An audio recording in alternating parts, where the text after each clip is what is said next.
Long before the name Africa echoed across the maps of the world, this land was already ancient. It had breathed life into the world, danced with the stars, whispered wisdom through its trees, and walked proudly with the rhythm of a timeless spirit. It was not Africa, not yet. It was Alkebulan, the mother of mankind. It was Tamari, the beloved land. It was Kemet, Kush, Punt, Ethiopia, and 1,000 other names spoken in 1,000 ancient tongues. This is the story of that land. Before it was renamed, before it was forgotten, before it was divided.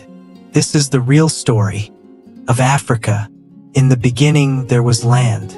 Land cradled by the Nile, warmed by the sun, kissed by the Atlantic and the Indian. A land of vast forests, stretching deserts, snow-capped peaks, and life-giving rivers. It was here that humanity first stood upright. The first heartbeat of civilization echoed through this soil, and they called it Alkebulan, a name passed from lips that understood the earth as a mother, not a map.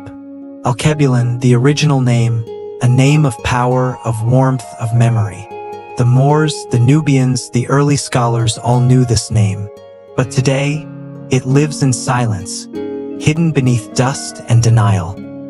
From the banks of the Nile rose Kemet, a land the world would later call Egypt. But Kemet was more than pyramids and pharaohs. It was a university before the word existed, a society of engineers, healers, poets, and priests. The people lived by Ma'at, the principle of truth, balance, order, and justice. Kemet gave the world writing, surgery, architecture, and the calendar. They mapped the stars before telescopes. They understood the soul before psychology. To the south, Kush flourished, powerful and proud. Their kings built pyramids 200s, and some even ruled Kemet itself. They were the Black Pharaohs, children of the same Nile, sharing the same sun. To the east was the land of Punt, the mysterious kingdom of perfumes, gold, and wisdom.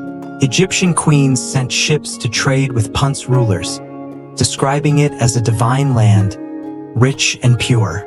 Further north, ancient Carthage stood tall, a Phoenician African superpower. Its general, Hannibal, one of the greatest military minds of all time, crossed the Alps with elephants to challenge Rome itself.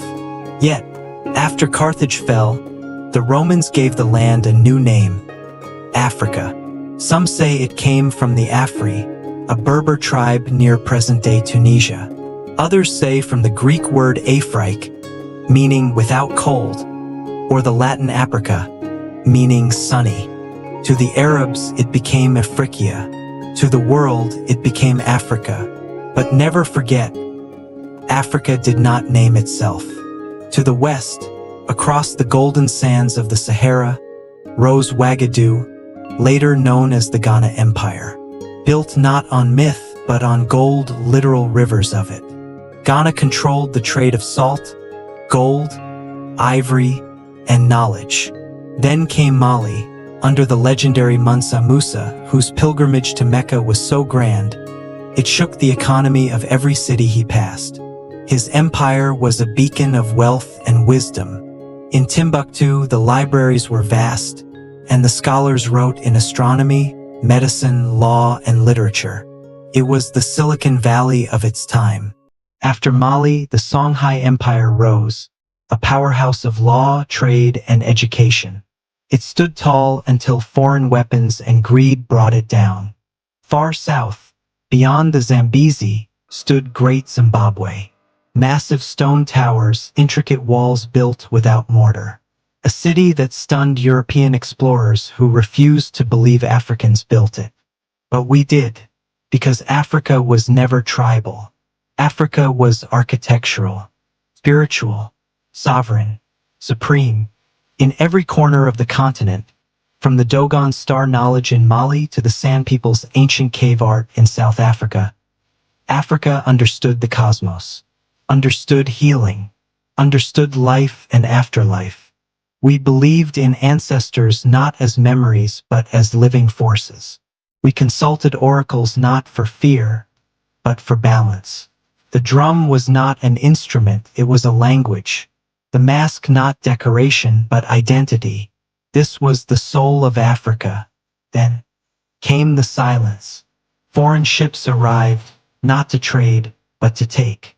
They came for gold and took people. They came for land and took names.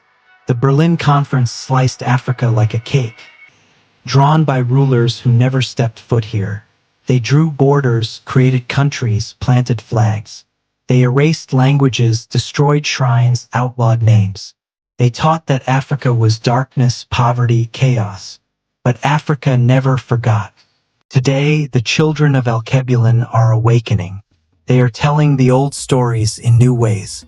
They are dancing to drums and drones. They are rebuilding what was hidden, reclaiming what was lost. They are making history across all industries in the world. The spirits of Alkebulan and their ancestors fights for the endlessly. The land that was once called Alkebulan is finding her voice again. And she is not asking for permission, because the world needs to hear her story, not from textbooks written in distant lands, but from the soil itself, from the rhythm of her people, from the truth. The story of Africa isn't lost. It's just beginning.